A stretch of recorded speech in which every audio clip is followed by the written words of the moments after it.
La danza final de Kali. Prefacio.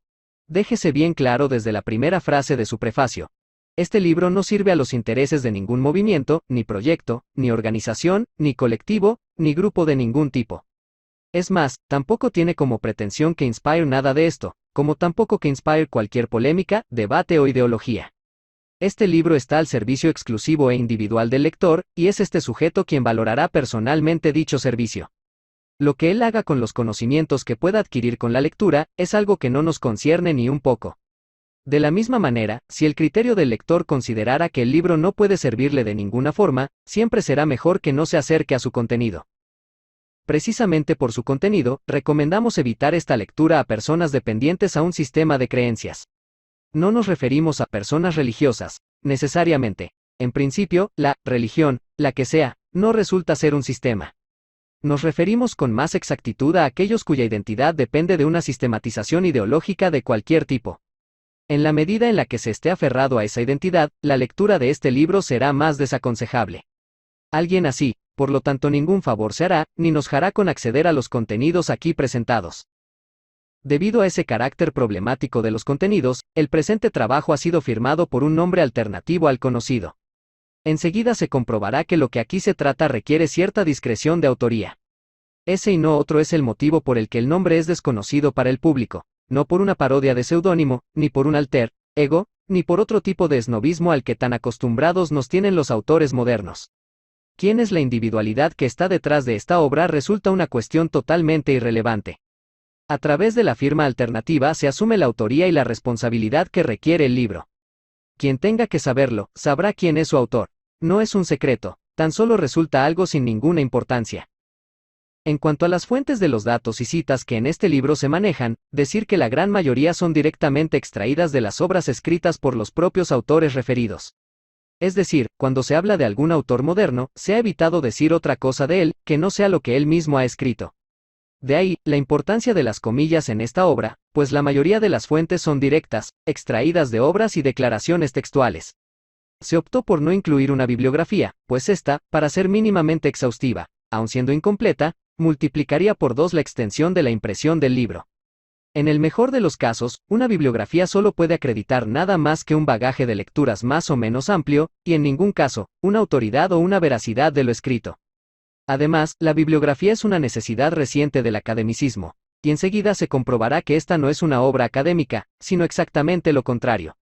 Todos los datos que se exponen en este libro se pueden corroborar como ciertos con facilidad, e instamos al lector a que disipe su posible desconfianza con una investigación personal que será siempre de provecho. Si tras ello, su curiosidad permanece insatisfecha con respecto a alguna cuestión, el lector siempre puede ponerse en contacto con nosotros a través de la dirección que se adjunta al final del libro. Se contestará siempre que sea posible. Finalmente nos servimos de estas líneas para agradecer todas las ayudas que hicieron esta obra posible. Estas ayudas fueron muchas, y algunas de ellas magistrales. También se agradece y se recuerda aquí a varios investigadores, viajeros, profesores, artesanos, bibliotecarios, y, en definitiva, amigos que se pueden dar por aludidos siempre que declaremos nuestra gratitud. Precisamente la gratitud resulta ser el único motor de este trabajo. Por lo tanto, definimos este libro como un regalo. Instamos al lector a que colabore con nos en mantener este libro como presente, y no permitir que otros intereses lo desvíen del deber para el que fue concebido. El valor de esta obra se circunscribe al servicio personal de quien la lee. Domingo, 23 de mayo de 2010 Cap. 1. Novus Ordo SSLORUM, contexto, definición y función. Allá donde se viaje en el mundo moderno, se acaba por escuchar esta frase: el mundo va mal. Se oye esa misma frase en los 5 continentes, en cientos de lenguas diferentes, en bocas de gente de lo más variada: el mundo va mal. Como una intuición común a todos los seres humanos, todo hombre contemporáneo dirá o escuchará lo que todos han dicho o escuchado: el mundo va mal. Y sin embargo, por mucho que esto se diga y se repita, por mucho que esté comúnmente admitido, por mucho que se acabe escuchando siempre lo mismo: el mundo no va mal. El mundo ni va mal ni puede ir mal, de la misma forma que tampoco va bien ni puede ir mejor. No podemos valorar la trayectoria del mundo con respecto a un modo circunscrito a lo humano. Bien y mal son adverbios de modo validísimos desde la perspectiva humana, pero absurdos y vacíos como dirección de algo que nos trasciende, a saber, el mundo. Por lo tanto, si nos referimos al mundo, será más adecuado decir, el mundo va. Esto ya supone decir mucho. ¿Cómo? ¿De dónde? ¿A dónde? Son preguntas que nos meten siempre en serios problemas. No obstante, algo está ocurriendo cuando todos los seres humanos expresan que algo no va bien. Al no poder hablar en nombre del mundo, podemos decir, el mundo no va bien desde la valoración del ser humano. Parece que así es. Hay descontento, sufrimiento, miedo, injusticia, crueldad, hambre, guerras, miserias, dolor, y una serie de emociones que ningún ser humano valora como buenas. Y aquí un lúcido punto de partida de lectura de este libro. Como humanos, identificamos lo que nos hace bien y lo que nos hace mal, lo discernimos, no lo confundimos. Aunque aparezcan en ocasiones disfrazados los unos de los otros, la alegría, la belleza y la dicha son buenas para lo humano, y el sufrimiento, la fealdad, y la miseria no lo son.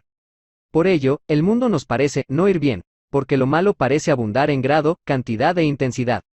El mal parece vencernos. Por lo tanto, ¿no sería mejor cambiar la frase que todos dicen y escuchan por los seres humanos van mal? Es posible. Vamos a centrarnos en la perspectiva humana, pues es la que nos corresponde. Si decimos que algo, en este caso, nosotros va mal, decimos que sigue una trayectoria descendente de modo, es decir, que, vamos de mal en peor. No hay ninguna objeción que pueda ponerse a esta ley. Si se va mal, se tenderá a ir peor. ¿A qué responde esta tendencia? ¿A la cantidad? No, los seres humanos no aparentan ir de más cantidad a menos cantidad, pues actualmente somos más de 6.500 millones, por mucho que se empeñen genocidas, eugenistas y neomalthusianos en diezmarnos. La tendencia descendente que sigue el ser humano responde a la misma cualidad humana. Vamos de más humano a menos humano. Cuando nos vemos ir de mal en peor, nos vemos alejándonos de la cualidad humana, estamos, con rigor, degradándonos, como humanos, estamos mermando la virtud de lo que somos. Esta tendencia parecería dirigirse a un modo que no nos corresponde e ignoramos, la infrahumanidad. ¿Qué es eso? No lo sabemos. De la infrahumanidad, solo sabemos que ella está sacando ventaja de nuestra trayectoria. Si desde nuestra perspectiva, los seres humanos van mal, se comprenderá que desde la perspectiva de esta fuerza, los seres humanos van bien, muy bien, requete bien. Cuanto peor para nosotros, mejor para esta fuerza. Esta fuerza, aun siendo inercia, tiene un plan, un proyecto, una estrategia. Este libro aborda esta estrategia. ¿Quién articula esta fuerza? Pregunta complicada. Comprobemos una contradicción. Si toda la humanidad intuye, no ir bien, una importante representación de esa humanidad mantendrá al mismo tiempo que el ser humano está evolucionando, progresa, va a mejor. Algunos dicen esto y muchos otros se lo creen. Lo más desconcertante es comprender que los más fervientes defensores de esta contradicción son los hombres y mujeres que gobiernan, dirigen y representan a los estados, corporaciones e instituciones que dan cuerpo al establishment político. En términos ideológicos, a los apologistas de esta tendencia se les puede llamar progresistas, pues defienden la noción de progreso, como una trayectoria feliz que sigue el ser humano expresada en datos económicos y estadísticos. En términos científicos, a estas gentes se les puede llamar evolucionistas, y defienden un progreso, en el dominio biológico, aplicable a una supuesta especie humana que proviene del simio y que continúa indefinidamente su periplo evolutivo. Incluso en términos sociales, este evolucionismo científico se llevará a sus más falaces y monstruosas aplicaciones, la eugenesia, el darwinismo social, y todos sus retoños, teorizadas y practicadas por gentes que podemos llamar eugenistas. Todos estos nombres, progresistas, evolucionistas, eugenistas, no difieren en su esencia. Se trata de un mismo espíritu, el espíritu moderno. Entonces nos encontramos con un supuesto ser humano, el hombre moderno, que escuchando, y en ocasiones admitiendo que la humanidad va mal, defiende al mismo tiempo que va bien. ¿Qué locura es esa? Mantenerse en modernas posiciones progresistas requiere un ejercicio de un abyecto cinismo. Cada década batimos nuestro propio récord en hambre, guerras, torturas, genocidios, crueldad, exterminios, y todas las caras de la ausencia de humanidad. Y sin embargo, el discurso de la corrección política es cada día más progresista. Los gobiernos hablan más y más de libertad. La ONU habla más y más de paz. Incluso las corporaciones transnacionales parecen dedicarse a la humanidad, con su ayuda humanitaria. ¿Se trata de una repugnante contradicción? Sí, pero no solo. La esquizofrenia inherente al discurso oficial no es solo una enfermedad mental. Se trata de algo mucho más duro, incomprensible e incómodo. Existen seres humanos, muchos, en la actualidad, que defienden los intereses de la infrahumanidad. Desde su punto de vista, no hay contradicción en defender y trabajar a favor de la tendencia infrahumana. cuanto peor para el ser humano, mejor para los intereses a los que sirven. ¿Son humanos estos sujetos? Esa es una pregunta que este libro no va a abordar, y no porque la respuesta sea ambigua, sino porque no supone ser relevante para nuestro objetivo. Este objetivo es el siguiente: exponer el proyecto, la trayectoria y el trabajo que esta fuerza ha estado llevando a cabo para culminar con éxito en un futuro relativamente inmediato. Para referirnos a este proyecto utilizaremos uno de los términos que sus propios teóricos, técnicos y apologistas han utilizado: novus ordo seclorum. Sin duda, existen otros términos igualmente apropiados para referirse a dicho trabajo infrahumano: globalización, gran obra de todas las eras, centralización de poder, secularización mundial, imperialismo europeo, nuevo orden mundial, neoliberalismo económico, o, sencillamente, la modernidad. No obstante, todos estos términos, aun siendo apropiados desde diferentes puntos de vista, histórico, económico, político, solo pueden encerrar una porción de una realidad con implicaciones mucho más profundas y serias de lo que podría parecer a simple vista. Es por ello por lo que conviene dejarlo claro desde el principio. El Novus Ordo Seclorum no se trata solo de un simple programa político más o menos impuesto por una minoritaria élite, no es un sistema económico particular, ni una corriente filosófica, ni la pretensión de una sociedad, una logia, una raza, un estado o una familia. No, y jamás se insistirá lo suficiente en esto. El Novus Ordo Seclorum supone ser un programa de profundas implicaciones que afecta a la estructura social, a la ordenación política, a la misma concepción de humanidad. Pero también, y ante todo, afecta a la propia individualidad de cada uno de los seres humanos, su vida particular, su estructura emocional, su libertad mental, sus nociones de yo, vida, muerte. No se trata de una historia sobre un mundo lejano, ni una paranoia individual extrapolada al plano político. El Novus Ordo Seclorum es la ambiciosa declaración de guerra a la humanidad, a nosotros como hombres, a ti como ser humano. Como resulta ser la humanidad el protagonista pasivo de este proyecto, algo así como su alimento, su pasto, su ganado, introduciremos este capítulo con una breve contextualización de dicha humanidad apoyada en fuentes tradicionales. Aun suponiendo una seria amenaza, el Novus Ordo Seclorum no es sino una minúscula mota de polvo dentro del contexto que quiere destruir: la gran rueda de la manifestación humana. Como rueda, dicha humanidad responde a una revolución cíclica circunscrita en el tiempo, que todas las tradiciones han expuesto con claridad, y que el hombre moderno acostumbra a ignorar, sino a despreciar desde dicha ignorancia. Como este sería, con todo rigor, el contexto que nos corresponde e interesa para el objeto de este libro, primero se expondrán brevísimamente unas generalidades sobre esta humanidad. La teoría tradicional de la humanidad cíclica. Cuando dijimos que el Novus Ordo Seclorum aspira a controlar incluso la propia concepción que el humano tiene de sí mismo, no hablábamos en vano. ¿Qué es el ser humano para el moderno? ¿Una especie? ¿Homo sapiens sapiens? ¿Un animal racional? ¿Un mono evolucionado? ¿Una plaga que destruye el medio ambiente? ¿Un problema de superpoblación? ¿Un virus? El hombre moderno da esta serie de respuestas, inconsciente de dónde las ha extraído: la modernidad, el evolucionismo científico, la propia tendencia infrahumana. Sin embargo, estas estupideces son tan recientes en el tiempo y tan reducidas en el espacio, que ni merecen la pena valorarse desde un punto de vista integral y tradicional. El ser humano es anciano, tan anciano que ni la estrechez mental moderna puede vislumbrar su edad. Es sabio, tan sabio que ni el lenguaje de su sabiduría puede comprenderse actualmente. Es grande, tan grande que no puede entrar en la pequeñez de la arrogancia científica.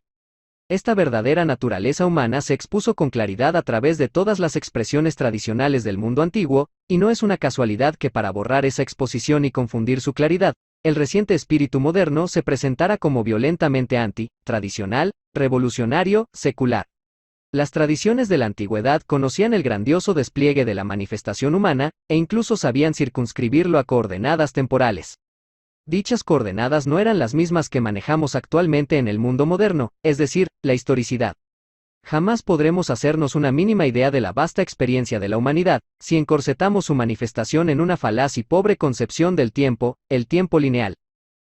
Tiempo lineal y tiempo cíclico. Si hay algo de lo que se enorgullece el moderno es de su tiempo, de pertenecer a su tiempo. ¿Qué tiempo es ese que llama suyo? Un tiempo que el moderno no tiene. El que le falta en su vida diaria, el que pasa trabajando en sus jornadas laborales, el que marca un reloj que le dice cuándo despertar, cuándo trabajar, cuándo comer, cuándo dormir. En efecto, cuando el hombre moderno dice que pertenece a su tiempo, significa exactamente eso, que el tiempo le posee, que el tiempo es su amo. Este tiempo es concebido por la medición, no tanto del tiempo, sino de intervalos de duración. El tiempo del que habla el moderno se extiende, a través de su medición en una línea que parece configurar un pasado, al que le sigue un presente, y al que le sigue un futuro. Así, el hombre moderno dice, yo nací en 1945, yo tengo 40 años, o, yo viviré hasta los 100 años. Y nadie puede objetar nada a estas frases.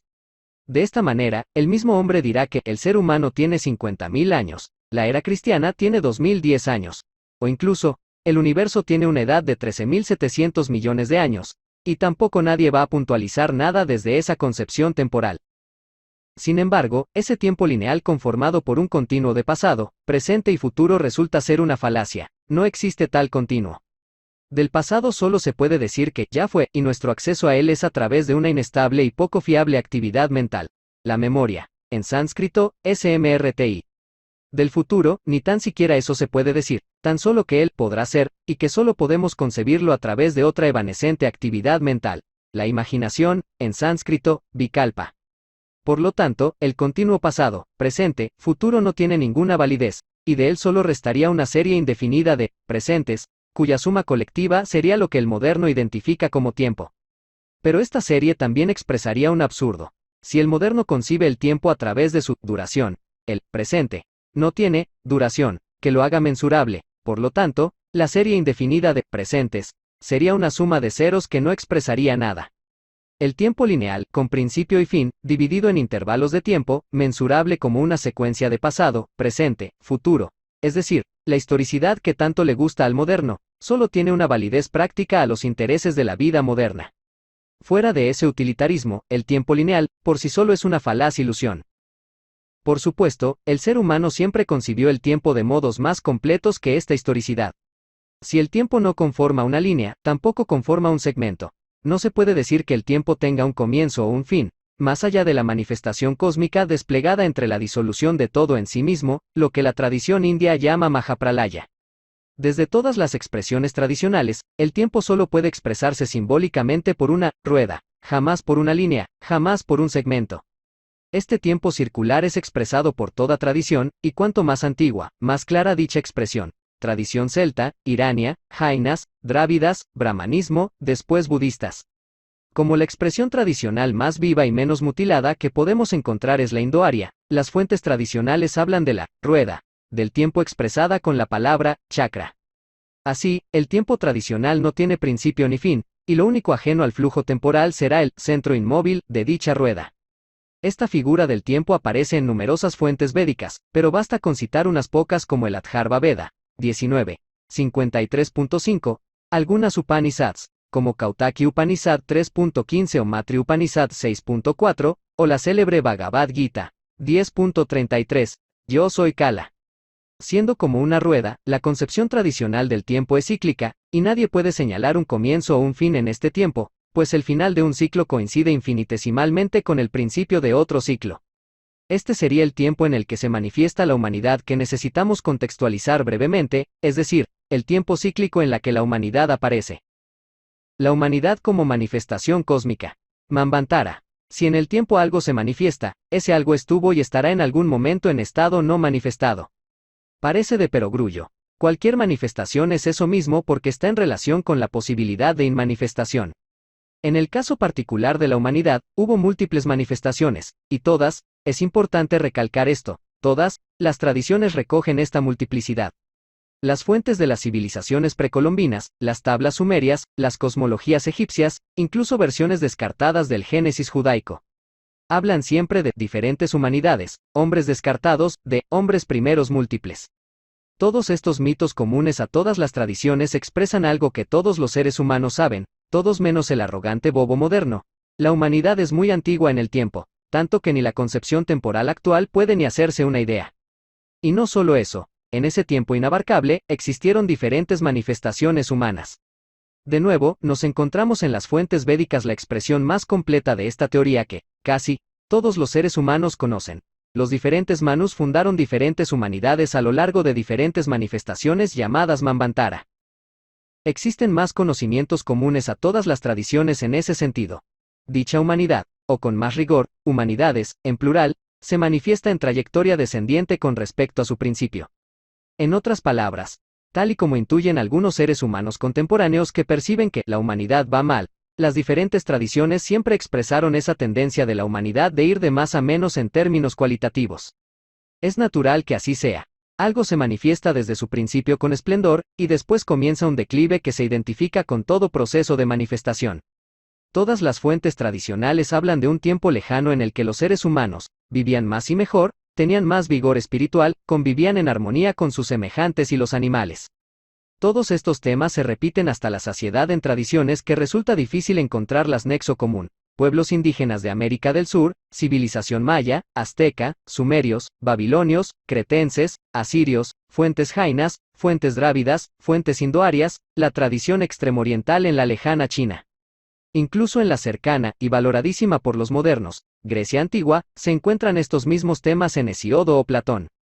Y sin embargo, aún repitiéndose los mismos datos en todo el ancho y viejo mundo, el hombre moderno acostumbra a valorar estos conocimientos desde su monstruosa noción de mitología, despreciando las fuentes tradicionales como frutos de la imaginación, de la fantasía, o peor aún de la superstición. Lo más lamentable de todo ello es que el espíritu moderno, tras desinteresarse completamente, o incluso desdeñar las fuentes tradicionales, delega estas cuestiones a profesionales que se encargarán de ellas, antropólogos, historiadores, arqueólogos. En cualquier caso, todos los seres humanos, menos el moderno, saben que la trayectoria humana es larguísima en el tiempo, y sujeta al declive propio de la manifestación cósmica. Esta humanidad está circunscrita a un tiempo que, como ya se ha dicho, es cíclico.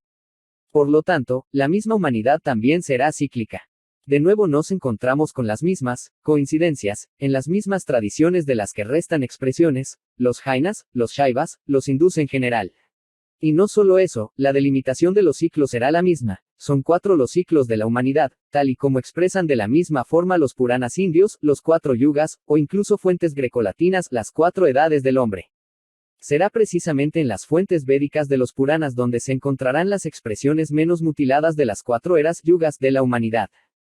Según los Puranas, el Manu de la actual humanidad, Vaivasvata, funda una humanidad que se manifiesta en 4 tiempos cíclicos llamados Satya, Yuga, Treta Yuga, Dwapara, Yuga y Kali, Yuga. Su proporción temporal será, utilizando la base 10, 4 para Satya, Yuga, 3 para Treta, Yuga, 2 para Dwapara, Yuga, y 1 para Kali, Yuga. Esta proporción, 10 igual a 4.3, 2.1, se vuelve a encontrar en diversas tradiciones, por ejemplo, en la tetractis pitagórica. El más corto de estos ciclos Kali, Yuga, será el más decadente y el más lejano del esplendor humano inaugurado por el Satya, Yuga. Los mismos Puranas también describen con detalle el Kali, Yuga, y resulta sorprendente ver un perfecto retrato del mundo moderno, escrito hace más de 3000 años. En efecto, nos encontramos desde hace mucho tiempo en el Kali Yuga. Resulta conflictivo traducir estos tiempos cíclicos al tiempo lineal de la historia, pero basta con que el moderno tenga una idea de que, incluso el pasado más remoto que su memoria histórica registra, sería Kali Yuga. No solo eso, los datos tradicionales, extraídos directamente de las mismas fuentes, también dicen que actualmente no solo estamos en Kali Yuga, sino que estamos en un estado bastante avanzado del ciclo, incluso relativamente postrero. Esto no quiere decir que actualmente pueda esperarse una nueva era, tal y como hacen los modernos New Age. No, estamos en una era conflictiva y formamos parte de ella. Nuestra vida individual se desarrolla en los últimos y arrítmicos compases de un tiempo que minimiza la cualidad humana. Resulta obvio que esta nada cómoda concepción tradicional del tiempo y la humanidad sea diametralmente opuesta a la postura del moderno progresista, el cual se vanagloria de la trayectoria triunfal de su evolución como individuo, como especie y como civilización. Es comprensible que así sea. El espíritu moderno no es sino el reflejo de un mundo pequeño, corto e insignificante en la manifestación cósmica, el mundo moderno. Aún así, dicho mundo tiene su función en los ciclos humanos, y nos resulta importante conocerlo, pues además de ser el mundo en el que vivimos, es en el cual se circunscribe el Novus Ordo Seclorum. El mundo moderno. Definición y función en los ciclos cósmicos. En un momento cualquiera de Kali Yuga, se manifestó una civilización centralizada en lo que hoy es Europa, después también América, que pasó a ser llamada civilización occidental. Observemos que si se le llama occidental, comparte el mismo nombre que la localización espacial del ocaso. Así es, existe una civilización occidental frente a múltiples civilizaciones orientales. ¿Qué hace diferente a esta civilización? Pues precisamente su occidentalidad, es decir, que dicha civilización cerrará el ciclo del Manvantara. Es por ello por lo que esta civilización se ha desarrollado de manera atípica, anormal, anómala con respecto a otras. Dentro de sus anomalías, destacará una que jamás se vio, una civilización desarrollada de espaldas a los principios tradicionales. Hasta tal punto llegará este desdén por los principios esenciales de lo humano, que esta civilización se presentará como anti-tradicional, anti-esencial, anti-humana. Se trata del llamado mundo moderno. Llegados a este punto, la civilización occidental se presenta como la pretensión de mundializar ese espíritu anti-tradicional y anti-humano. Eso es el mundo moderno. La imposición de un mundo vaciado de valor sagrado, vaciado de cualidad humana, vaciado de conocimiento verdadero, o como se llegará a decir, la imposición de un mundo secular. Dicho mundo moderno tendrá como función culminar el carácter occidental de la civilización donde está insertado. O en palabras más claras, cerrar el último ciclo de la presente humanidad. Al entender esto, se comprueba que el desarrollo del mundo moderno irá acompañado por un hundimiento de la cualidad humana en cotas ínfimas. Al final del ciclo, de las cualidades propiamente humanas, el mundo moderno no guardará ni el recuerdo. No solo eso, esta ignorancia, u olvido, de su papel en los ciclos cósmicos, será afianzada con insistencia en el error de que nunca existió civilización más impresionante ni hombre más glorioso que el moderno. Este error es la cota ínfima que alcanzará la actual humanidad antes de cerrar la manifestación cíclica actual. Y al lector no le resultará difícil comprender que en la actualidad nos encontramos relativamente cerca de esta cota, si bien no inmediatamente cerca, sí muy próximos a ella en la escala temporal de dichos ciclos cósmicos. Además, el ritmo del proceso de descenso se irá acelerando a medida que nos acerquemos al fondo, y la trepidante velocidad que los tiempos actuales han tomado no hace sino corroborar dicha cercanía. La gran trampa. Habiendo expuesto la teoría tradicional de la humanidad cíclica de la forma más clara y más breve que este libro exige, habrá algunos lectores que interpretarán todos estos datos de esta simple forma. Si el mundo moderno tiene como función acabar con la humanidad actual, ¿qué importa lo que los humanos hagan sino colaborar con su tiempo? Si al final de un ciclo le sigue otro, ¿qué podemos hacer los humanos sino esperar? Si parece que al tiempo lo rige un inexorable determinismo cósmico, ¿qué puedo hacer yo con mi libre albedrío sino hundirme en la infrahumanidad? A esta interpretación de los hechos, le llamaremos, sin exagerarla, gran trampa, pues estas falacias configuran la comodidad y la estrechez de la mentalidad moderna que va de su responsabilidad alegando incomprensión, torpeza, desidia o impotencia. No se trata de un determinismo todopoderoso, ni de una inercia a la que es mejor abandonarse, ni una rendición de la humanidad. Se trata exactamente de todo lo contrario. El ser humano tiene una responsabilidad. Él tiene una tarea, una misión para consigo mismo. Esa responsabilidad humana se convierte en urgente deber cuando se articula el proyecto que este capítulo aborda, el Novus Ordo Seclorum. Precisamente este proyecto es el desvarío contranatural que pretende prolongar el sufrimiento en un nuevo y trampeado paradigma de lo humano, lo no humano, lo infrahumano. El Novus Ordo Seclorum es el plan que busca perpetuar un error. El ser humano como esclavo en el trabajo de su propio exterminio, como mercancía de un comercio fantasmal, como bestia de carga de un amo monstruoso. No se trata de un accidente, ni de una consecuencia temporal inevitable, ni de un destino con el que cargar. El Novus Ordo Seclorum es la posesión de la inercia cósmica, en sánscrito, tamas, al servicio del ego desbocado de unos seres con atributos infrahumanos. En última instancia, no solo aspiraría a deshumanizar lo humano, sino también a congelar la misma manifestación cíclica del Manvantara en una petrificada ordenación mundial. Y con todo lo dicho, es muchísimo más que todo esto. A lo largo de este libro se profundizará en sus fétidas y profundas raíces. En principio, tras esta contextualización, definamos e identifiquemos al monstruo. El proyecto global de la fuerza infrahumana, el Novus Ordo Seclorum. Esa sería la definición más apropiada del Novus Ordo Seclorum. Un proyecto, es decir, una obra que busca un objetivo, global, aplicable a todos los seres humanos de los 5 continentes, perpetrado por la fuerza infrahumana, es decir, por algo ajeno a lo humano. La exposición de este proyecto sí puede abordarse desde coordenadas históricas, y es muy posible que sus raíces se hundan en un tiempo mucho más lejano que el que aquí señalamos. Sin embargo, la articulación explícita de dicho proyecto, así como su puesta en práctica, se sitúa a las puertas del siglo XIX europeo. En la Europa de las revoluciones burguesas, de la crisis monárquica, de las raíces de los imperios europeos, el napoleónico primero, el británico después, es importante señalar que este complejísimo contexto tiene una identificable cúspide bien sencilla. La élite europea, la nobleza, la autoproclamada aristocracia, que supone ser una misma línea sanguínea que trasciende los pueblos, las nacionalidades y las diferentes casas reales. El lector se preguntará, ¿cómo puede ser? ¿Precisamente no fue esa época un golpe a las monarquías europeas? En efecto, a finales del siglo XVIII las monarquías se tambalearon, pero no así la nobleza, los linajes que después configurarían las élites republicanas y monárquicas de los estados modernos. El fin del viejo orden fue una actualización de la forma de dicho orden, pero de ninguna manera una sustitución de la cúspide de poder. Los que ordenan siempre fueron los mismos, solo que en aquel momento se propuso una nueva ordenación sanguinaria, un gobierno del terror, una revolución. En 1793, María Antonieta fue decapitada, pero poco después también lo fueron Robespierre, Saint-Just, Danton o Couthon.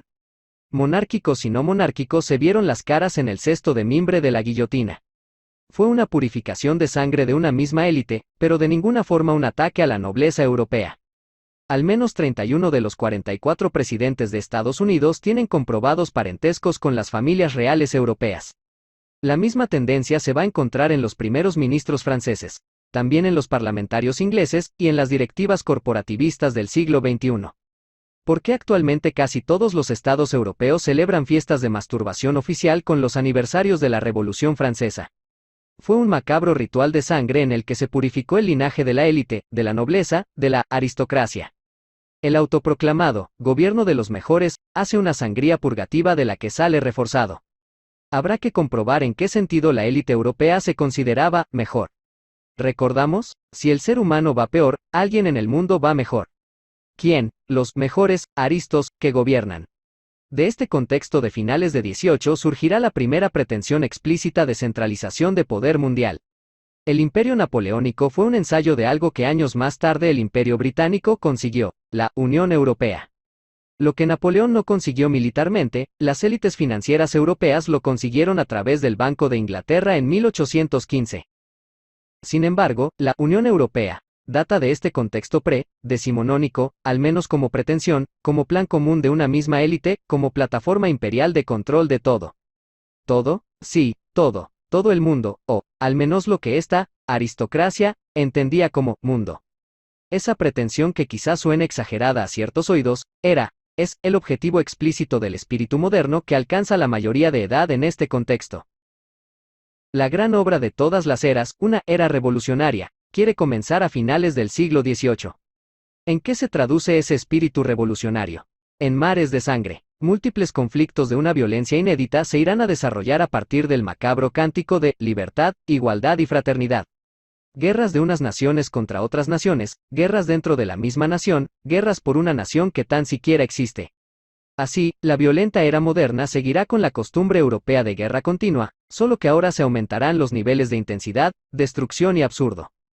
Guerras de norteamericanos contra ingleses, ingleses contra franceses, franceses contra españoles, todos contra todos. Se desarrollarán como horrores sin sentido que hoy en día la historia oficial registra y valora como asépticos y necesarios hechos históricos. Pero, ¿quién llevó a cabo estas guerras, estas revoluciones, estos episodios nacionales? ¿Quiénes hicieron posibles las horribles guerras europeas que inauguran la era moderna? ¿Las naciones? No, las naciones no son nada salvo instituciones sentimentales. El sentimiento nacionalista, sin cuerpo, ni forma, ni poder fáctico. ¿Los pueblos? Tampoco. Los pueblos bastante tenían con sobrevivir, y participar en contiendas cuyo origen siempre ignoraban, como respuestas mecánicas a arengas revolucionarias que venían por cuenta de la burguesía. Ni tan siquiera en las revoluciones populares, el pueblo se movilizaba a sí mismo, tan solo ejercía como una división, más bajo el poder militar. Los militares, entonces, ni siquiera ellos. El poder militar es un grupo de profesionales que ejecuta órdenes desde la ceguera intelectual que el régimen militar exige. Los militares hacen las guerras, sí, pero tan solo por el sueldo de su profesionalidad y la cobardía de la obediencia militar. Por lo tanto, ¿quién articula las guerras? ¿Quién hace posible guerras que ningún ser humano quiere? ¿Quién activa el interruptor de la usadísima maquinaria de guerra moderna? Pues aquellos que ganan con la guerra, que mejoran con la guerra, que van bien, siempre que la humanidad sufra. Estos solo utilizan el campo de las naciones, los pueblos y los ejércitos como un simple tablero de ajedrez. ¿Cómo ejecutan esa partida? A un obvio nivel de operaciones, con los gobiernos, los grupos financieros, y los servicios de inteligencia. A un nivel de profundidades, a través de una red de sociedades y grupos de poder esquizofrénicamente enrevesada. Ya en pleno siglo XVIII, las élites europeas se proyectaban a través de logias francmasónicas de un poder e influencia que incluso la historia académica admite. La Gran Logia de Inglaterra tuvo que reconocerse en 1717 debido a su gran poder demasiado evidente, y a su numerosísima membresía. En Francia, la Logia Gran Oriente participó activísimamente en la organización revolucionaria. En Estados Unidos, tras su independencia, los francmasones norteamericanos fundaron su propia Gran Logia Americana, independiente de la Logia Madre inglesa, pero comportando el rito de York y el rito escocés. En Alemania, el sistema de la estricta observancia, siguiendo también la ritualística escocesa, se estableció como una compleja red de órdenes interconectas, e incluso, rivales entre sí, que supone ser el contexto debatable del proyecto europeo de gobierno mundial. 1776. En este caldo de cultivo de multiplicidad de logias y grupos de poder, hubo una figura que consiguió agrupar a gran número de ellas, al menos a las más poderosas, alrededor de una orden. Adam Weishaupt fue un intelectual, uno más, no especialmente brillante, de un contexto académico que, ya por aquel entonces hacía llamar, iluminismo. Weishaupt tuvo una extensa formación jesuita, y fue alumno también del filósofo judío Mendelssohn. Weishaupt, quizá por medio de Mendelssohn, consiguió introducirse en las logias centroeuropeas más importantes, y a través de sus contactos, formó una orden nueva, una más, que pasó a llamarse la Orden de los Iluminados de Baviera o los Perfeccionistas. ¿Qué diferenciaba esta orden de otras? Pues que era una orden con fines estrictamente políticos, y que alrededor de ella se encontraban las familias financieras, la cúspide militar, y los nobles más poderosos de Europa. La Orden de los Iluminados de Baviera no era una sola logia, sino una intrincada red de logias y sociedades secretas que incluían nobleza, familias financieras, servicios de inteligencia, e incluso literatos y artistas. Esta selecta membresía se consiguió a través de una vomitiva guerra de intereses cruzados, coacciones y chantajes que se perpetraban a través del dinero, el sexo, o las influencias familiares. Como casi todas las órdenes de este tipo, el objetivo oficial de la orden era mejorar la vida del ser humano y llevarlo a su plenitud. De nuevo, alguien que habla de mejorar al ser humano, por supuesto, los medios de esta mejora no resultaban ser muy felices para el género humano: guerras, terror, conflictos, golpes de Estado. Eso sí, por el bien del ser humano. Por suerte, el verdadero programa de la macro-orden lo conocemos, aunque mutilado gracias a un documento de mediados del siglo XIX, que expone los objetivos de los Iluminados de Baviera. Sin duda, se trata de un documento fragmentado con paralelismos con otros documentos de otras logias y sociedades del mismo contexto político. No obstante, la enunciación de algunos puntos resulta interesante para esquematizar el programa global, así como para introducir la exposición que se hará en los siguientes capítulos de este libro. Algunos de esos objetivos de la élite europea escondida tras la orden de Weishaupt incluía, se cita textualmente el documento en letra cursiva: ser el dueño de la opinión pública y sembrar la discordia, la duda y puntos de vista opuesto para que los seres humanos, perdidos en esta confusión, se persuadan de que es preferible no tener opinión personal. Obsérvese que se hace referencia a seres humanos como algo ajeno al redactor del texto. Es necesario atizar las bajas emociones del pueblo y crear una literatura obscena, insípida y repugnante. Quien no haya entrado en una librería de un centro comercial del siglo XXI, quizá no entienda este punto. Se hablará sobre ello en el capítulo 12. El deber de la prensa es el de mostrar la incapacidad de los no iluminados en todos los dominios de la vida. Léase después el capítulo 13. Exacerbar las cobardías humanas, todos los malos hábitos, las pasiones, hasta un punto en el que reine una total ignorancia entre los seres humanos.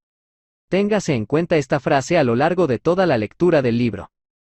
Guerras, privaciones, hambre y propagación de epidemias deben agotar a los pueblos, hasta el punto en el que los seres humanos no conciban otra solución que someterse. Recuérdese esto para cuando se llegue al capítulo 10. Es necesario acostumbrar a los pueblos para que tomen la ilusión del dinero como verdad, a satisfacerse con lo superficial, a desear solamente conseguir su propio placer. Se leerá sobre esto en el capítulo 4. Una vez que la sociedad esté depravada, los seres humanos perderán toda fe. Se desarrollará este objetivo infrahumano en el capítulo 8. Se buscará la destrucción de la familia, algo se dirá al respecto en el capítulo 3. Es necesario deshabituar a los seres humanos a pensar por sí mismos. Les daremos una enseñanza basada en lo que es correcto, y ocuparemos sus mentes en contiendas oratorias que no pasan de simulaciones.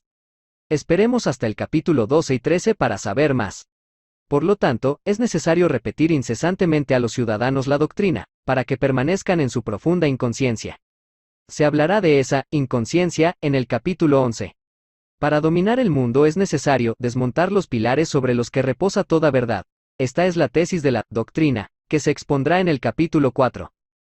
Es necesario sembrar la discordia, las perturbaciones y las enemistades por todas las partes de la tierra, para que los pueblos aprendan a conocer el miedo. Esto introduce lo que se verá en el capítulo 6. El poder monetario debe alcanzar la supremacía en el comercio y la industria, a fin de que los industriales aumenten su poder político por medio de sus capitales. Aparte de los iluminados, todos los otros no tendrán nada en posesión. Los grupos bancarios del S21 y la población mundial hipotecada pueden decir algo sobre el éxito de este punto. Una educación basada en una doctrina falsa y enseñanzas erróneas embrutecerá a los jóvenes. Se desarrollará el éxito de este punto en el capítulo 9. Y termina. Todos estos medios llevarán a los pueblos a pedir a los iluminados que tomen las riendas del mundo. El nuevo gobierno mundial debe aparecer como protector y benefactor de todos ellos que se sometan libremente a él.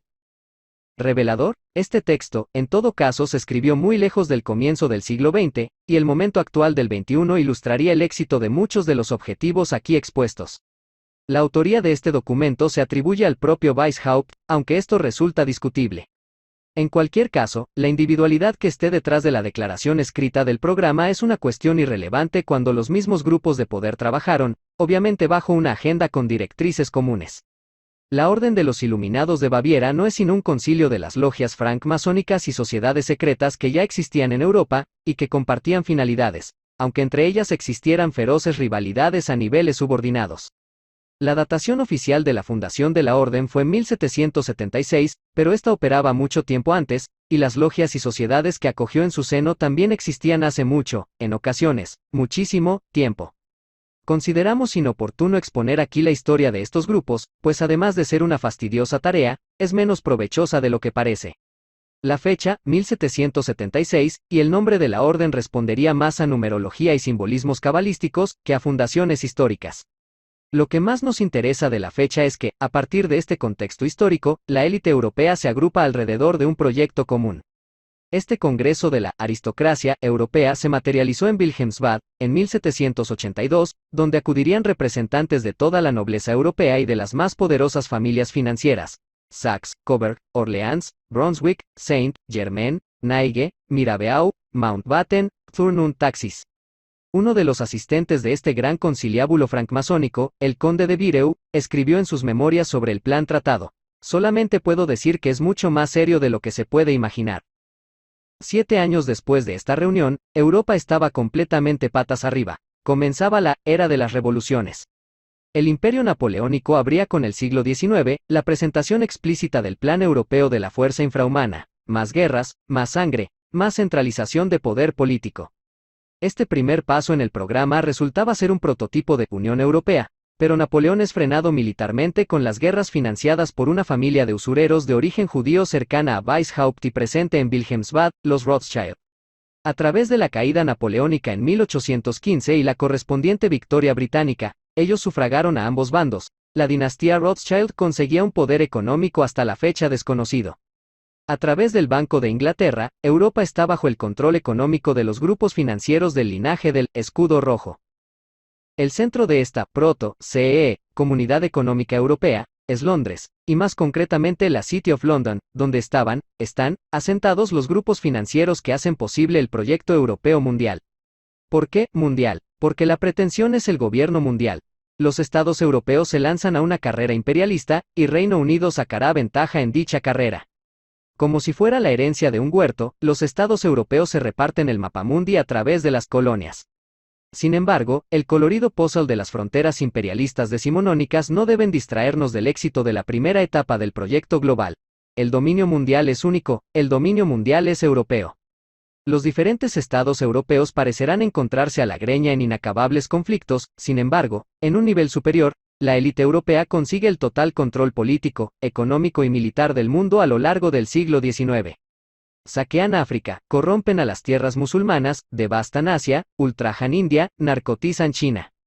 Y lo que engloba todo esto y resulta de suma importancia en esta historia: atacan violentamente a todas las tradiciones orientales dejándolas maltrechas, mutiladas, o completamente destruidas. En América, la estrategia es la misma en contenido, pero bien diferente en las formas.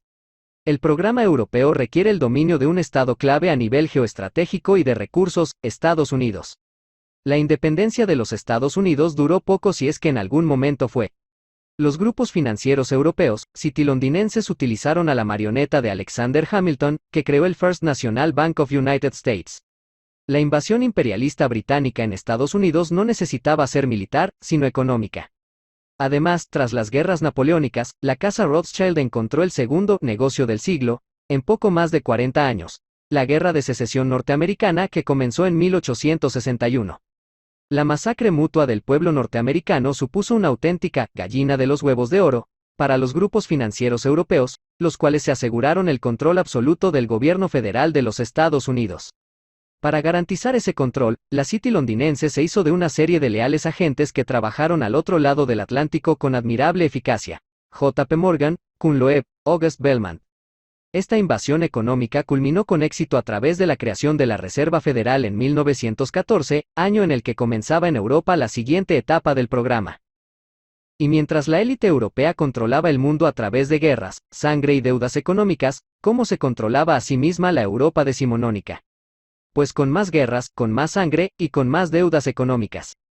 Weishaupt muere en 1830, pero los grupos de poder a los que servía no le echaron mucho en falta. Inmediatamente se sirvieron de otros personajes para dar cuerpo al entramado de sociedades secretas y programas políticos. Giuseppe Mazzini, Friedrich Engels, Pierre, Joseph Proudhon, Karl Marx.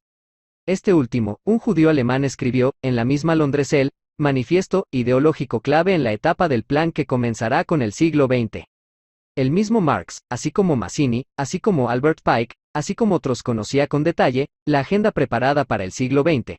Más revoluciones aún más sangrientas, más conflictos civiles, más sufrimiento, más guerras aún más destructivas, incluso mundiales, y más degradación, humillación y aplastamiento de lo humano en nombre de la libertad, la igualdad, la fraternidad, el internacionalismo, la nueva humanidad, y otras coartadas.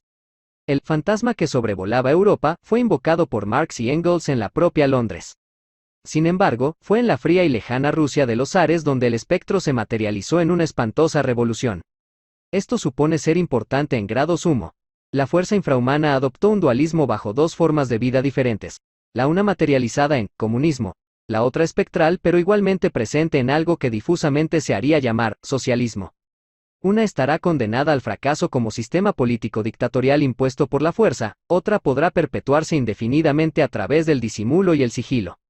Una estará representada, en principio por los soviéticos y su sanguinario revolucionismo, que aspirará, sin éxito, a ser permanente, León Trotsky. La otra estará representada por la sociedad fabiana y su pérfido evolucionismo, que aspirará, con éxito, a ser científico, Charles Darwin y Francis Galton.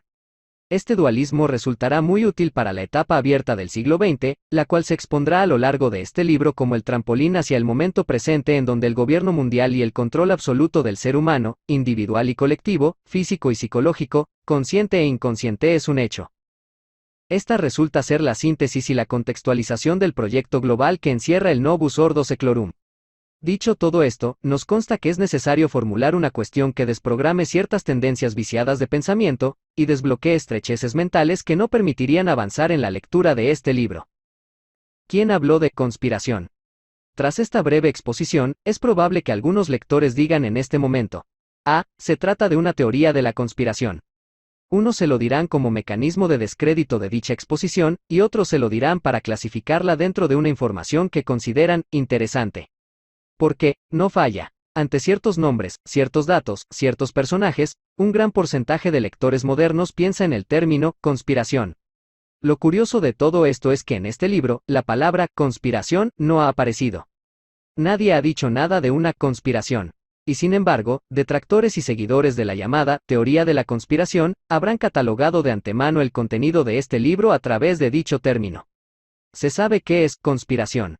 Resulta obvio que el moderno identifica algo como teoría de la conspiración. Actualmente se trata de un género literario, de un género documental, e incluso una sección periodística, que el hombre moderno dice seguir o rechazar.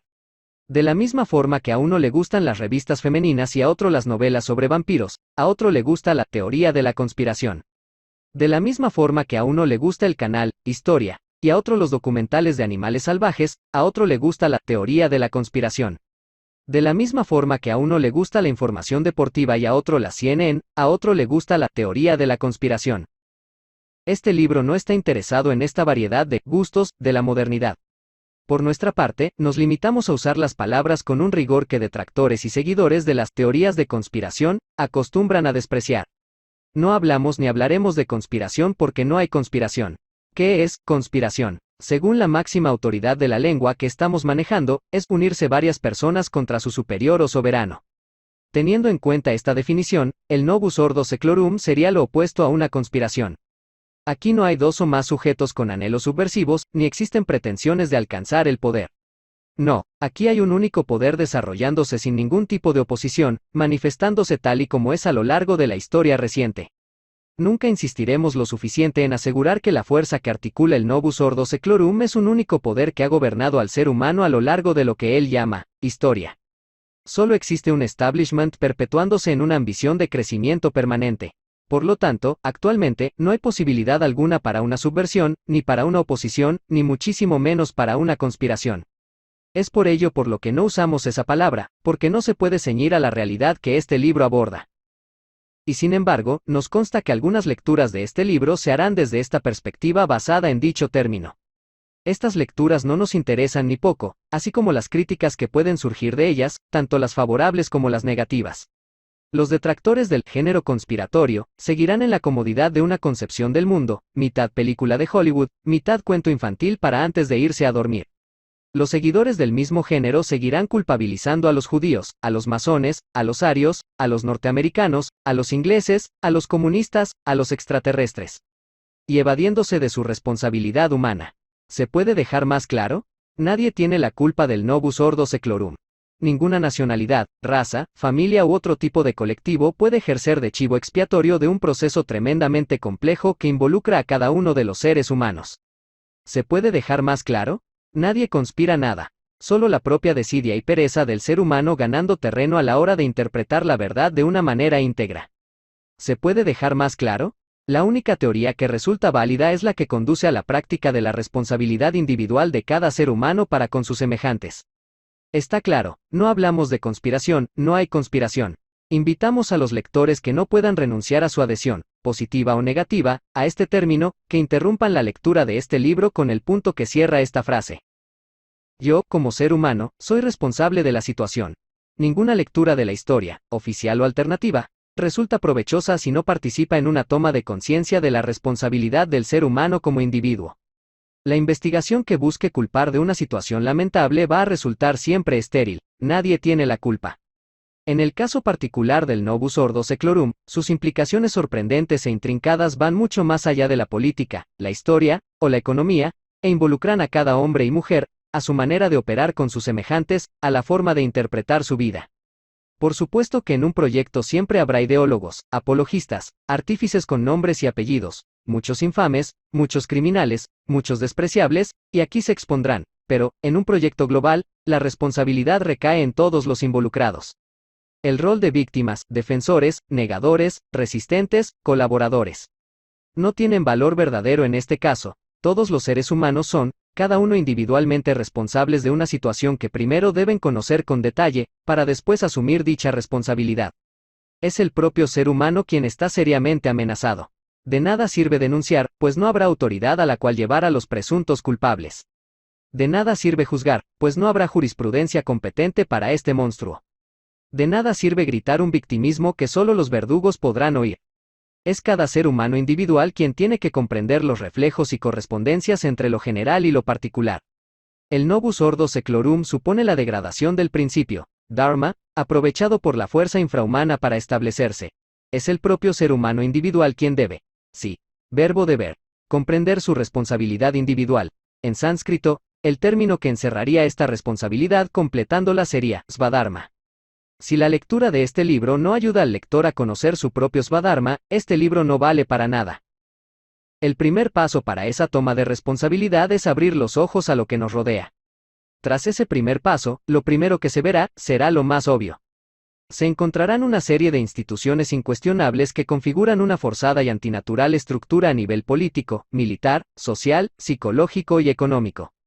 Esta estructura resulta ser tan solo la punta del iceberg del Novus Ordo Seclorum, pero también supone ser lo que el ser humano, tras su despertar, tiene como punto de partida desde su percepción individual y actual.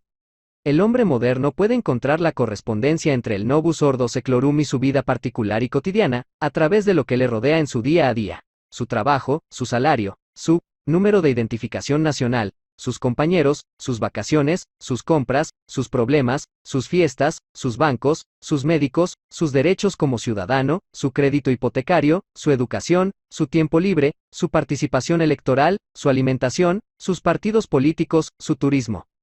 Absolutamente todo se refleja en el proyecto global aquí expuesto. Ese punto de partida de la responsabilidad individual para con lo general, supone abrir los ojos a la ordenación mundial que ya es un hecho en el siglo XXI. The New World Order, el nuevo orden mundial.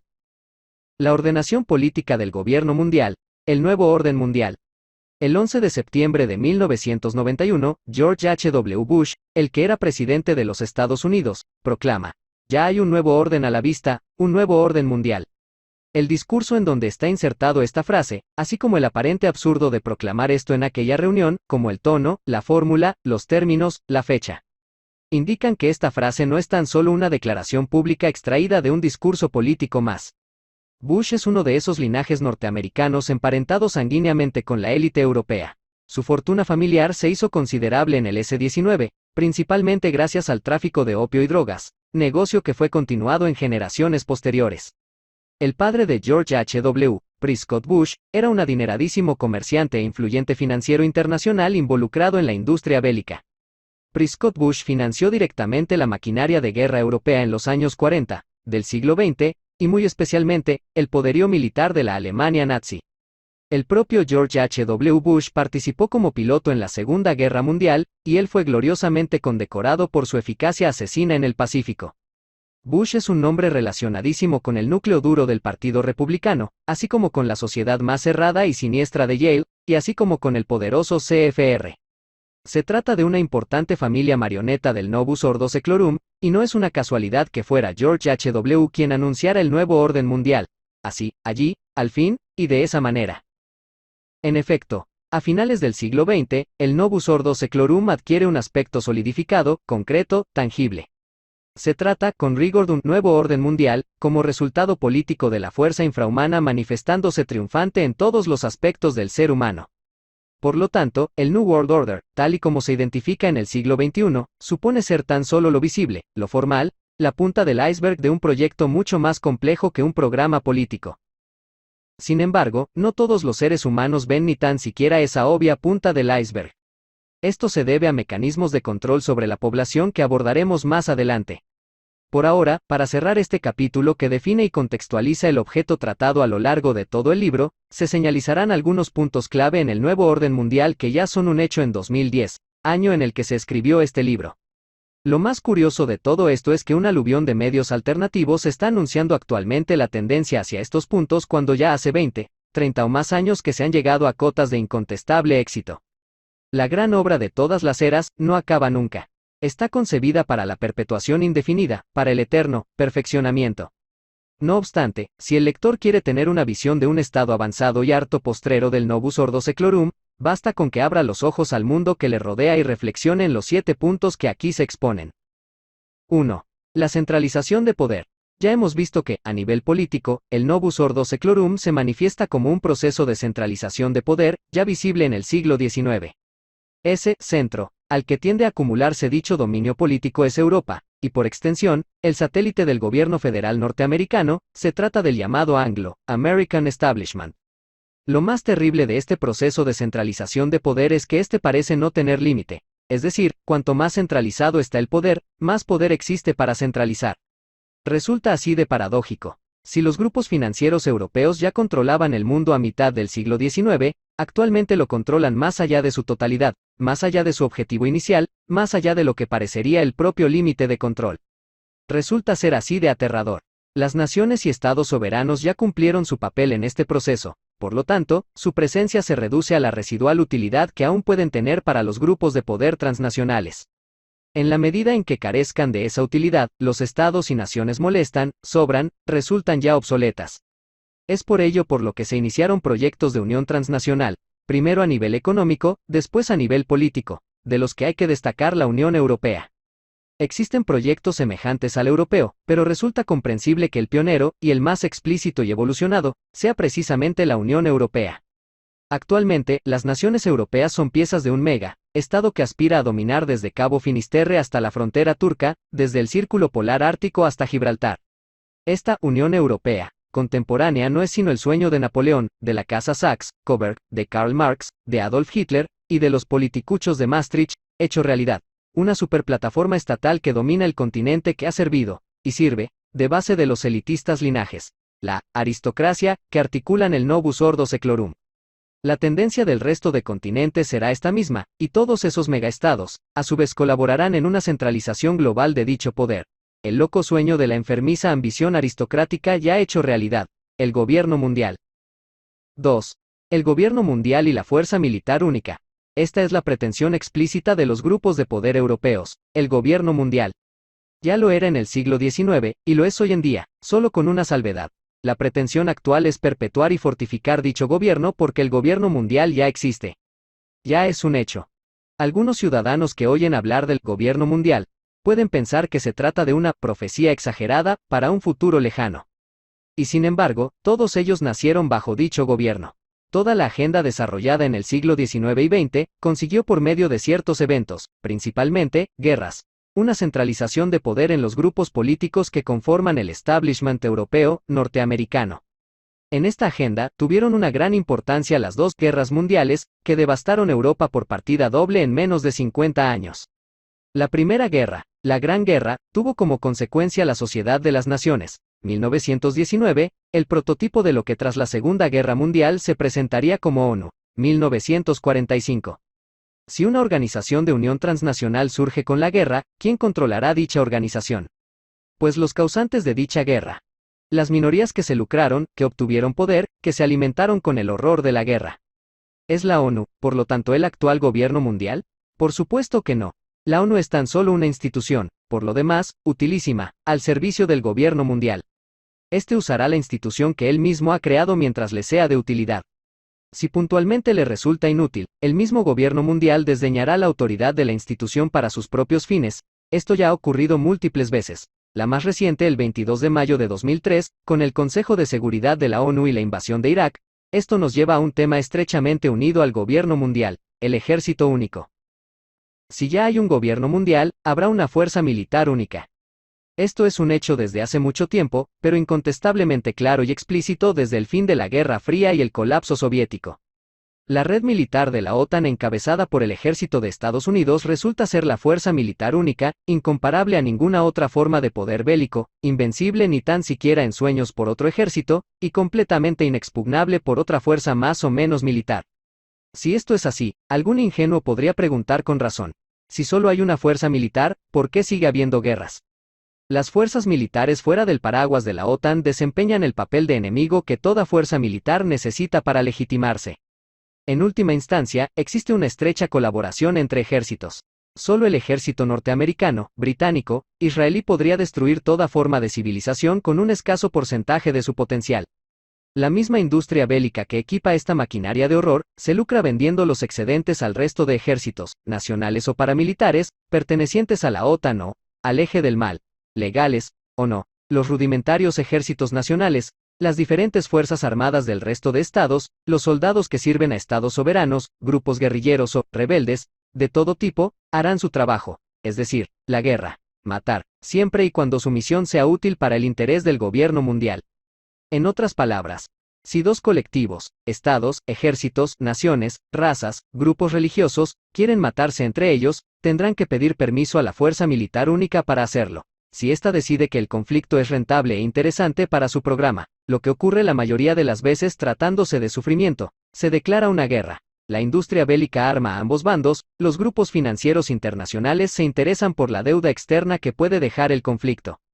Y las corporaciones transnacionales y ONGs intentan meter los colmillos en el siempre rentable contexto bélico. Solo existe una fuerza, la que se alimenta del negocio de la escenificación bélica que tienen que sufrir, claro está, los pueblos. Todo Estado, ejército o grupo rebelde que se presenta como enemigo, tiene precisamente un papel colaboracionista como enemigo, trabaja en el proyecto global como enemigo. Si esa misma entidad, Estado, ejército, tiene otro tipo de utilidad o supone un tímido atisbo de resistencia, se soborna. Arabia Saudita, casi todos los estados de América del Sur, muchos africanos como Uganda, se golpea, Chile en 1973, Irán en 1979, o directamente se devasta. Recientemente Irak, en 2003. No solo eso, en un mundo con una fuerza militar única, no solo habrá guerras, sino que habrá muchas, infernales, y, lo peor, inacabables. Con el siglo XXI, se llevó a la exitosa práctica, la teoría de la guerra permanente, que ya se conocía bien en Europa, pero que jamás pudo aplicarse completamente. En el siglo XXI, las guerras comienzan, pero no acaban jamás. Se van transformando, se van dividiendo en etapas, en campañas, en episodios, narrados por las plataformas de mass media. El ensayo general de esta teoría de la guerra permanente es el conflicto palestino-israelí. Su práctica definitiva fue la invasión de Afganistán en 2001, estamos en 2010, y ahí siguen. Y seguirán. E Irak, con una enrevesada guerra que no tiene ninguna aspiración de resolución tras 1 millón de iraquíes muertos, solo mutaciones en conflictos civiles, régimen de terror, y un pueblo acostumbrándose al infierno. En este mundo en guerra permanente, se intentará adoctrinar a la población en un esquizofrénico y obsceno eufemismo. Ejército igual a fuerza de paz. Aunque cueste trabajo aceptarlo, esta deforme ecuación está calando socialmente, gracias a los cascos azules de la ONU, y al término de ayuda humanitaria, voz de gran importancia en la doctrina que se verá en el capítulo 4. ¿De dónde salen los repartidores de bocadillos de las Naciones Unidas? ¿Dónde se entrenan? ¿Dónde se han formado y quién ha fabricado las armas que portan para no utilizar?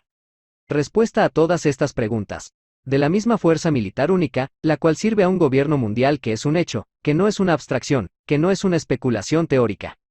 ¿Dónde se articula este gobierno? 3. La articulación política mundial a través de grupos privados de poder. Al igual que existe un porcentaje de ciudadanos que niegan estas obviedades, los hay quienes niegan la existencia de grupos cerrados de poder que articulan la agenda política global.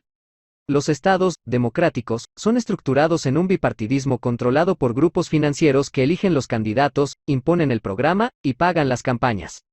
Los regímenes dictatoriales se sostienen en la medida que suponen ser de utilidad para la perpetuación y fortificación del establishment. Los unos y los otros, los estados democráticos y los dictatoriales, son tan solo piezas de ajedrez en una partida transnacional con el jaque mate a la vista. Estos grupos transnacionales de poder son cerrados, privados, y, en la medida de lo posible, secretos. Resultan ser los herederos de aquellas sociedades europeas decimonónicas, que vimos con Weishaupt, que se desarrollaron a lo largo de la primera mitad del siglo XX, Thule, The Round Table, The Golden Dawn, Brille, y que hoy se atreven a presentarse como grupos no gubernamentales. La historia de dichas sociedades no interesa tanto como la obviedad de su existencia y poder. Su historia es enrevesada, confusa, y contaminada por una malintencionada desinformación. Sin embargo, su existencia y poder son innegables, incluso por ellos mismos. El grupo Bilderberg data de 1954, y se tienen registradas y comprobadas 57 reuniones desde esa fecha. El Club de Roma se formó en 1968 y su membresía incluye las mismas calañas que incluye Bilderberg: nobleza, alta política, cúspide militar e inteligencia, finanzas, directiva corporativista, mass media, ambientalistas, varios. Algunos miembros de estos clubes pertenecen también a la Comisión Trilateral, organismo que incluye a grupos políticos, militares, financieros y corporativistas de Japón, la Unión Europea y Estados Unidos. El núcleo norteamericano de la Comisión Trilateral conforma gran parte del CFR, grupo privado de poder que articula la política exterior de la mayor potencia militar del planeta. Estas 4 organizaciones con membresía común resultan ser los grupos políticos incontestablemente más importantes de la cúspide del nuevo orden mundial. Así es, estos grupos existieron y existen, y su desmesurado poder exigen que ya no sean secretos, que se tengan que camuflar, y que se conozcan los lugares, fechas y asistentes de sus reuniones. La esplendorosa hegemonía de la élite global permite que nada de esto sea secreto, que todo se presente de modo explícito, descarado, en las propias narices del ser humano. 4. La acumulación de capital. La consecuencia económica de todos estos puntos es una acumulación de capital que en el siglo XXI alcanza cotas de una obscenidad indigerible. La centralización de poder conlleva una concentración de riquezas aplicable a todos los niveles: continental, continentes riquísimos y continentes pobrísimos; nacional, dentro de un continente, naciones ricas en comparación a otras muy pobres; territorial, dentro de una nación, ciudades ricas y áreas rurales miserables; y social, una minoría riquísima, cada vez más rica, cada vez más reducida, y una masa hundida en la pobreza. Esta situación va muchísimo más allá de cualquier desigualdad. Se trata del más efectivo, silencioso y barato medio de genocidio. Se estima que un 2% de la población mundial posee el 50% de la riqueza del planeta.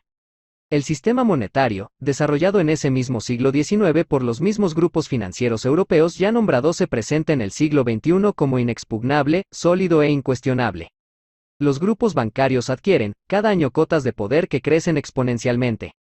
Las corporaciones transnacionales acumulan beneficios comparables, incluso superiores, al PIB de muchos estados. La inflación ya se ha convertido en un incuestionable mal necesario. Actualmente la población paga deudas que solo podrán comenzar a cubrirse dentro de 3 generaciones. Los organismos bancarios internacionales, FMI, BM, dominan un mercado con tendencia a periódicas crisis, que petrifican a los seres humanos y fortalecen al mismo sistema bancario. La deuda externa, perpetua, queda garantizada en todos los estados. Si todos los estados tienen deuda externa, ¿dónde está ese exterior al que todos los gobiernos interiores deben dinero? No está en ninguna parte. Los grupos financieros que crearon este sistema de explotación aseguran su hegemonía a través de esta estafa. 5. La sociedad sin dinero en efectivo. Un objetivo, casi cumplido, relacionado con esta acumulación de capital, resulta ser la sociedad sin dinero en efectivo. Esto resultaría ser el éxito definitivo del sistema bancario a nivel social. Muchos ciudadanos pueden opinar que se está lejos de ese éxito, y sin embargo, gran parte de las compras que actualmente realizan, si es que son tan privilegiados de aún tener poder adquisitivo, las realizan a través de sus tarjetas de crédito. Los movimientos monetarios de mayor importancia se llevan a cabo a nivel electrónico, y ya hoy el dinero en efectivo solo existe como medio para residuales movimientos de personas físicas: tomar un café, comprar el periódico, el comercio doméstico, leche, pan, huevos, y tráficos clandestinos, principalmente, drogas. De estas 3 utilidades del cash, solo la última se presenta como una dificultad para implantar la sociedad sin dinero en efectivo. Las autoridades de los diferentes estados modernos están, ahora mismo, fomentando el uso de monederos electrónicos, tarjetas de débito, tarjetas de clientes, publicitándolas como más prácticas, más seguras, más cómodas. En el nuevo orden mundial, quien tenga la suerte de disponer de dinero, lo hará a través de chips que primeramente se encontrarán en tarjetas siempre presentes en la cartera del ciudadano, y que posteriormente pasarán a estar en el propio cuerpo, en lo más íntimo del ser humano, bajo la piel. Esto nos lleva a otro punto de vital importancia, también de imparable desarrollo actual. 6. El fin de la vida privada. A algunos les puede sonar exagerado escuchar que la destrucción de la familia es el principal objetivo social del Novus Ordo Seclorum. Así es, cualquier estructura humana tiene como base la institución familiar. Si un proyecto secular, contratradicional e infrahumano quiere imponerse, resulta comprensible que la familia sea una institución a destruir. Evalúe el lector con honestidad, en el entorno que tenga más a mano la salud de la institución familiar: matrimonios basados en mentiras, hipocresía, separaciones, divorcios, paternidades ausentes, maternidades sin paternidades, incomunicación, infancias en soledad, ausencia de cohesión y estructura familiar, matrimonios no consumados, e incluso matrimonios gay. La familia moderna no es sino el maltrecho residuo superviviente de un proceso de destrucción institucional de base social. El objetivo está claro y su éxito está a la vista: la destrucción familiar como unidad de desarrollo del ser humano. También puede parecer exagerada la situación que Aldous Huxley plantea en su Brave New World: seres humanos gestados y criados lejos de sus padres, con una crianza y educación bajo control del establishment. Esto no es literatura. Los Huxley estaban involucradísimos en grupos de poder elitistas, y conocían las agendas tecnocráticas. ¿Niños criados por el establishment, lejos de sus padres? No es ciencia ficción. En las familias modernas actuales, los padres, los dos, el padre y la madre, necesitan trabajar más de 40 horas semanales. Los niños tienden a entrar en las guarderías y escuelas siendo lactantes, cada vez antes. La escolaridad lleva cada vez más tiempo semanal, tendencia que los padres agradecen porque resuelve su problema de falta de tiempo fuera de la jornada laboral. El tiempo excedente en el hogar. El niño lo pasa solo o mal acompañado. TV, Internet, videojuegos. La educación extraescolar recae en plataformas de mass media que cuidan de los niños mientras los padres trabajan. El hogar se convierte así en una plataforma de educación del establishment de alta tecnología, TV digital a la carta, LCD, Internet de alta velocidad, PlayStation, canales temáticos de televisión. Esta exagerada situación es el riguroso presente del mundo moderno, y, muy probablemente en los próximos años se acelerará la tendencia hacia el concepto familiar huxleyano. Esta destrucción de la familia tiene como manifestación en el terreno social el fin de la vida privada. Este objetivo también se encuentra actualmente en un estadio harto avanzado. Todo movimiento físico internacional queda registrado en bases de datos de control migratorio. Todo movimiento económico está registrado por los mecanismos de control del sistema bancario, tarjetas de créditos, cuentas. Los censos poblacionales se perfeccionan con registros electrónicos de huella digital. Toda comunicación interpersonal, tanto telefónica como por email, es susceptible de ser espiada a través de los medios que controlan las diferentes plataformas de comunicación, corporaciones telefónicas, servidores de Internet, Google. Todo movimiento dentro de las metrópolis modernas es, ya, hoy, actualmente registrado por sistemas de cámaras cada vez más sofisticados. Todo comercio, hospital, ministerio, universidad, están vigilados por personal, videocámaras y escáneres que se ocupan de nuestra seguridad. Todo trabajador corporativista está siempre localizado gracias a dispositivos de telefonía móvil operativos las 24 horas del día. Toda región del globo puede ser mapeada vía satélite a tiempo real. Los pasos aeroportuarios se blindan con escáneres del iris del ojo. Los ojos son el espejo del alma. Con escáneres biométricos de la fisonomía del rostro. La cara es el espejo del alma. Y escáneres de rayos X que literalmente desnudan al hombre moderno. El cuerpo es una tumba para el alma. Actualmente, el fin de la vida pública solo requiere integrar los medios de control en el mismo cuerpo del ser humano a través de chips biotecnológicos que ya existen, que ya están probados, y que ya están operando. ¿Otra exageración, también? No, otra realidad del presente. Chips RFID ya han sido testados en familias voluntarias. Mientras se desarrollan los ajustes y los perfeccionamientos tecnológicos pertinentes, esa misma tecnología ya está siendo aplicada en tarjetas de identificación nacional, pasaportes digitales, vehículos, camiones, empresas de transporte, sistemas de rastreo policial, niños susceptibles de secuestro, mujeres maltratadas, animales domésticos. Esta serie de amenazas ya materializadas nos llevarían al séptimo punto en este resumen del proyecto global del programa político del New World Order, el cual encerraría todos los precedentes, y resulta ser el que a este libro le ocupa. 7. El proceso de deshumanización. Ya en su definición, señalamos al ser humano como el infeliz protagonista del Novus Ordo Seclorum, y este protagonismo también se refleja en el terreno político y social. En el nuevo orden mundial, lo humano existe en la medida en la que esto aún resulta útil. En otras palabras, el ser humano deja de ser algo, para servir para algo. Y eso es en resumidas cuentas lo que aquí señalamos como proceso deshumanizador.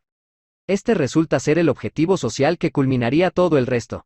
Sin embargo, esta deshumanización iría mucho más allá de lo social, más allá de lo político, muchísimo más allá de lo filosófico. Se desentrañará en los siguientes capítulos dicho proceso, así como su función de culminación con lo que ya se ha definido como Novus Ordo Seclorum. Como el ser humano resulta ser el principio y el fin de este proyecto, vamos a tomar como punto de partida de la exposición lo más tangible, concreto e íntimo del hombre y de la mujer, su cuerpo.